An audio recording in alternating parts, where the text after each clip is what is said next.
พี่น้องเป็นเดือดแป้งอยู่นี่ไอ้ฮอนฮอต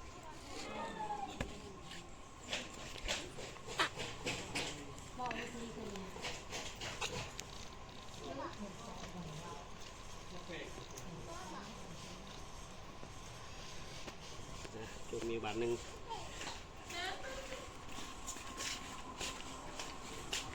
นี่เห็นแบบว่าค้าตัด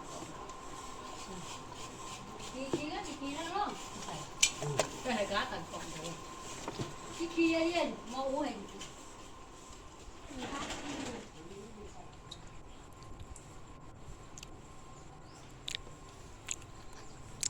เข้ามาใกล้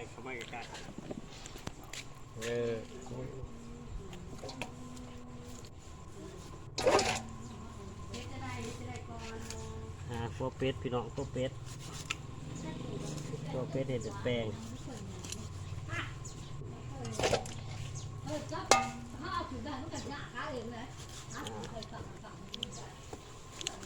มือนี้มีงานมือนี้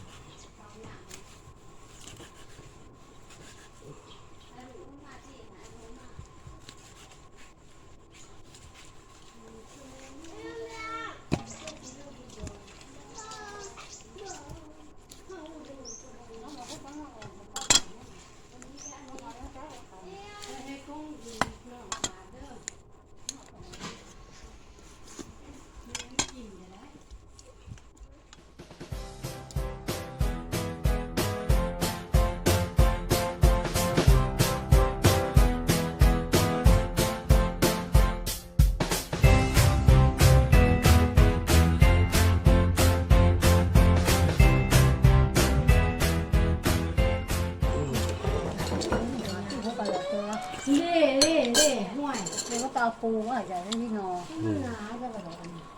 เดี๋ยวมันเจ็บน้ำมันเจ็บ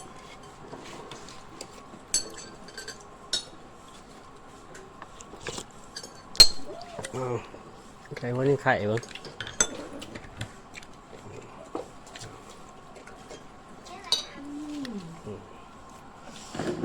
เดินพาเดินลงเขียเดินยื้อเอา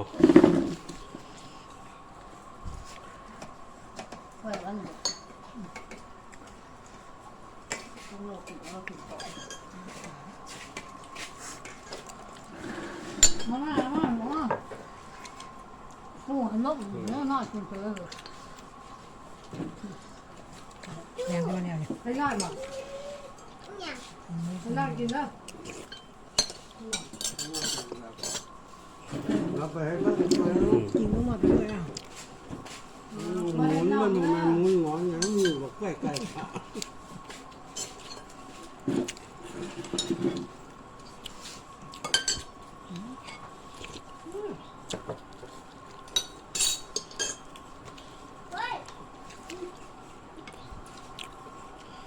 มันหมุนหมอนมันนอนหมอน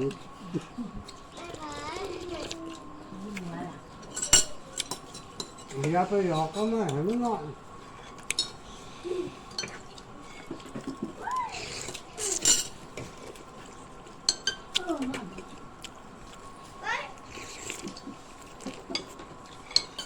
ปูหรืออะไรแต่ว่าคนมันตาย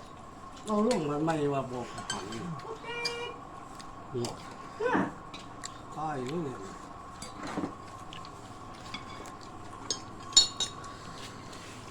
กล้วยขาว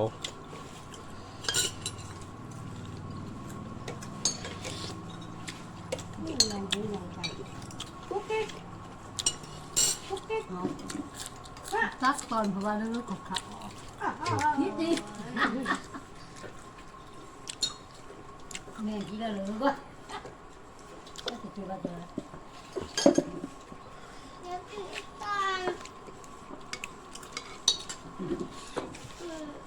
อะไรมีข้าวขอเย็นกับกินข้าวกินแบบนี้เฮ้ยสาธิตเนี่ยดิล่ะบอยานะ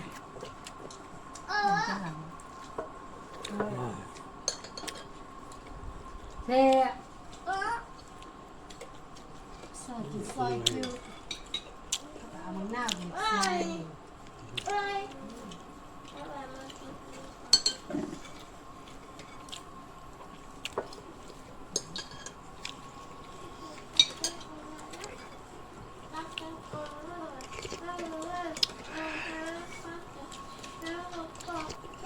ตัว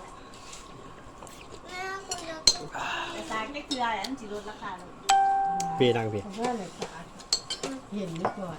บอกว่าจะเอาเมื่อแล้วก็เห็นแต่จับ เมื่อเก่าเมื่อ ประชาไม่หล่น ไป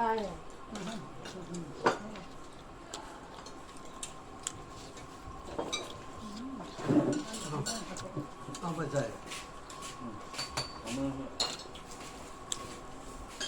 ที่แดง ไปบักพริกบักพริก